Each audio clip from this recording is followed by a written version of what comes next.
We are making snowflakes today. So, I have a Colour de Verre ceramic mold in a beautiful snowflake design. I normally have Oceanside Frit and Bullseye Frit, but today we are using Bullseye Frit. And we are using a multitude of gorgeous colors of Dichroic glass Frit. And those are going to be going into our snowflakes today. Now, what I'm going to be showing you, I make a few different color snowflakes.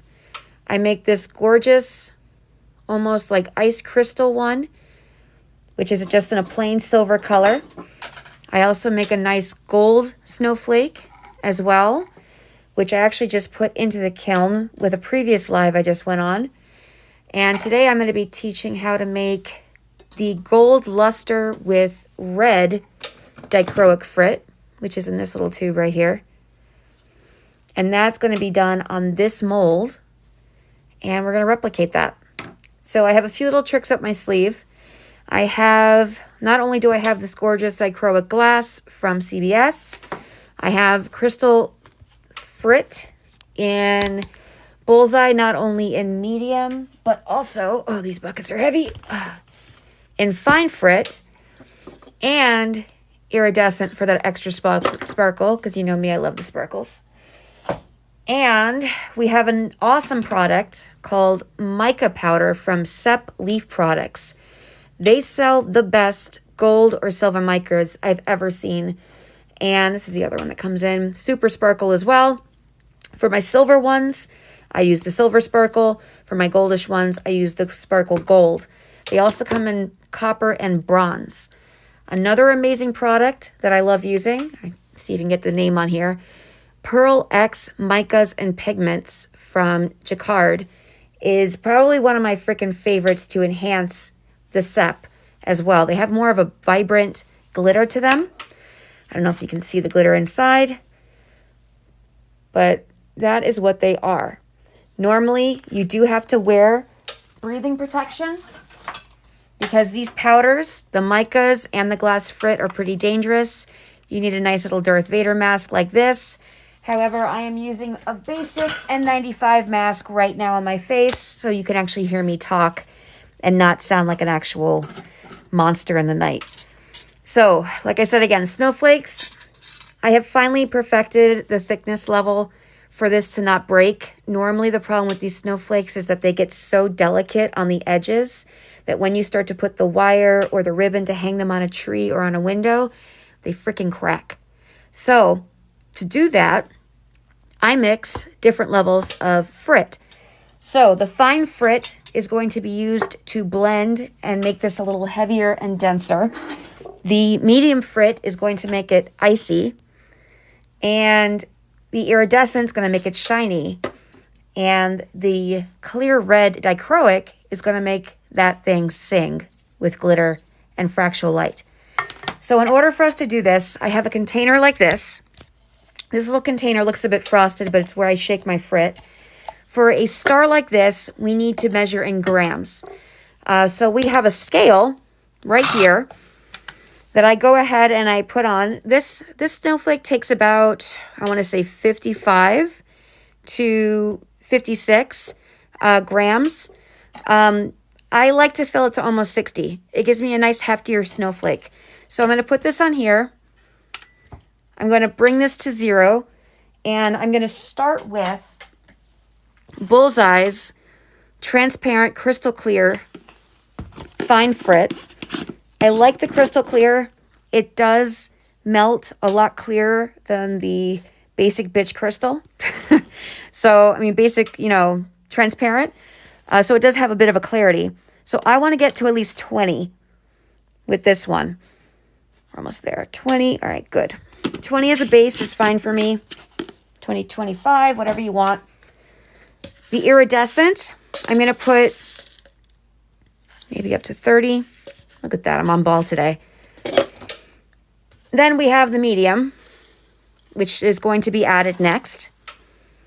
And I'm going to get up to about 50. Perfect. Again, that's going to give me the crunchy ice look that you guys see on this one. That gives it a lot of texture on here. So I'm going to put about, I want to say 5 ounces. Now, Dichroic Frit Flakes from Coatings by Sandberg, or CBS, is not cheap. It's freaking expensive. But when I put amounts in here that give me such ample colors and pops of wow, I don't really need much. Put a little bit more in here. I'm almost to my 55. 56, why not? A little extra sprinkle. All right, so I got that. And now to make it golden, we have a few options here. I can either go ahead and add a little bit more of the amber frit, which makes it gold. That's another nice way to add this up a little bit. So I'm going to add just a fraction of the red amount to get that gold. And then I'm going to add the Sepp Mica. I know it's weird that I'm putting it all into one little bucket, but I'll show you what it's used for in a minute. And I don't want to put too much. Just the tip of the little shovel here, if you can see it. And I'm going to put that in. And because I like the effect of the pearl, this is called Pearl White. This has a really nice glitter to it. Can't really see it, but when you do, let's see if I can get a nice little close-up here. Can you see that? Yeah, not so much. All right. So the gold and a bit of the silver is going to go in. My favorite part's coming up. I'm going to put the lid on this now. And we're going to give it a swirl. Make sure it's tight. For this next step, you've got to make sure your mask is on. I'm not fucking around. You really have to cover up your lungs. You do not want to be breathing this stuff in. All right. So here we go. We have this wonderful mix now. You can actually see the whole container turning gold. And watch this smoke real quick happening. Do you see that? Glittery smoke. Can you see that? All that glittery smoke. Yeah, that's why you have to wear a mask. All right, so we're going to go ahead and pour it into here now. So you have a nice mix of the gold, red, and amber, as well as the clear. I really, really, really want to have as much frit as possible in these edges. The Colour de Verre molds are awesome, but if you don't put enough on the edges, they will break of the weight of the string.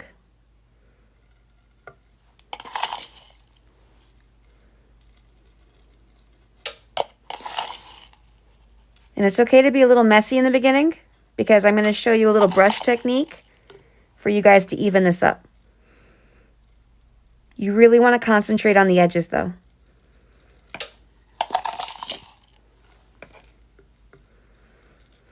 Now it doesn't look like I'm putting a lot in the middle.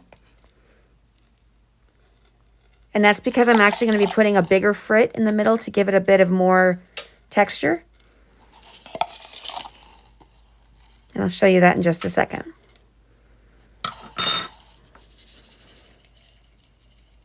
All right, I think we're set. All right, so the last of it came out. Seal that up so no more dust gets anywhere. Now what we have here is the snowflake. So what we do now is we follow, after we get all this crap that's on the edges here, I don't like to waste. You want to find your lines and pat them down. There's lines in here that you can see, and that's where you want to start shifting the glass off of to neaten up the snowflake.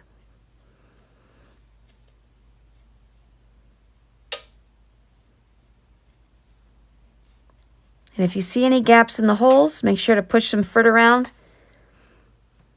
to make sure it all fits in the same area.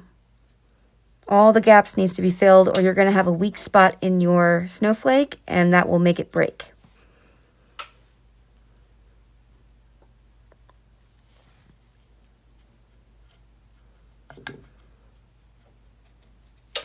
You also need to make sure that the little knobs here are wiped down because these will form a hole in your snowflake right here to give it that pretty snowflake effect.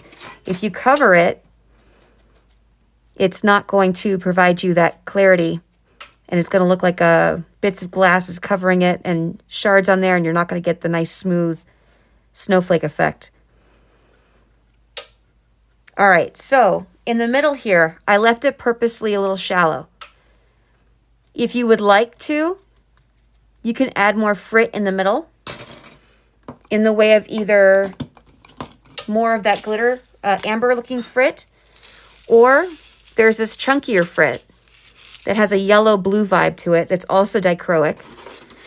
And what I do is I try to pick through the dichroic and find the dichroic side where you see the light is reflecting off of, and I place it strategically in the middle around the circle. And that's going to add a nice, wonderful texture that you can see right here. Reflects a little bit different lights. Hi, Jeannie. Thank you so much for watching me. I like teaching everyone a little bit about glass fusing. I just literally started learning this from doing stained glass, and I like putting fused art into my stained glass, so it makes it fun. This is actually my first year doing Christmas decorations.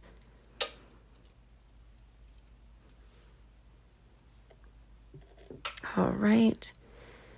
Now, if you were to not grab the frit by the right end, you'll just have a clear blob showing with very, very little dichroic. I actually like the effect of that dichroic facing up.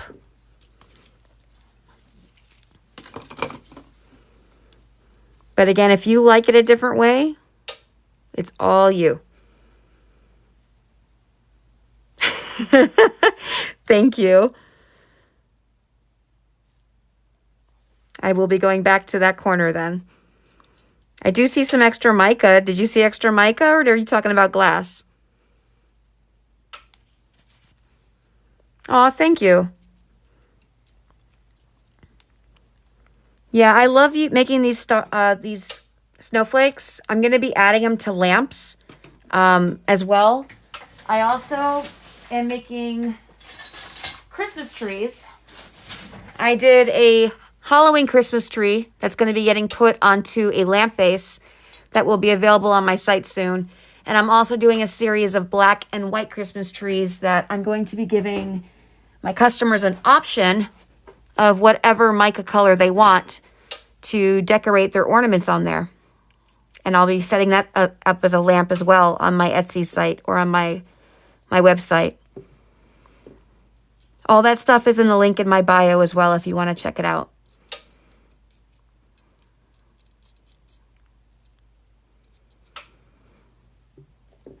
All right. I'm kind of liking the way this is right now, but you know what? I kind of want to add a bit more color to it. So I'm going to put some of these back. Make sure you put your lids on because sometimes I don't do this and they like plop out everywhere and it's a bitch. All right, so I'm going to put a little bit more of the gold flakes in the middle just to see how that looks on this one.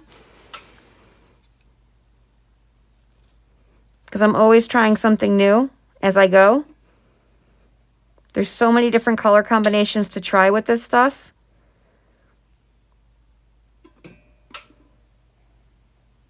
And these little shovel tools and the tweezer is probably one of my favorite tools in this whole thing. Oh, thanks, Janie. I haven't seen any Christmas trees that are like dark and spooky or even just all white. I always see the green Christmas trees and I get kind of bored with them. All right, so this little guy is going to be going into the kiln. I'm going to see about swiping in those extra corners. Yes, you are so right. Thank you for letting me know I did not fix this one properly. You fix that. You need to make sure all the ribs of your snowflakes are exposed. Because again, if you don't, it's not going to melt properly. And it's going to melt over on there and you're going to not have an even one. And you may have to grind it. And when you grind this, it's going to be risking breaking it because they're so fragile. All right, that looks about right. All right, so right now I have more of these snowflakes in the kiln. I showed in I'm from Chicago. I'm out in the Midwest, and we've been having some awesome weather, and it's not snow either, so it's great. So I've actually done stars. I showed a previous tutorial on another video that's going to be going on YouTube on how I did the blue stars. We did 2 different ways of doing them. So these stars are going to be part of a lamp as well. And we're going to see about what these guys look like after the kiln. So thank you guys so much. I'm going to post a picture later on showing what this is made of, or what this is going to look like afterwards. And thank you guys for joining me. Have a great night.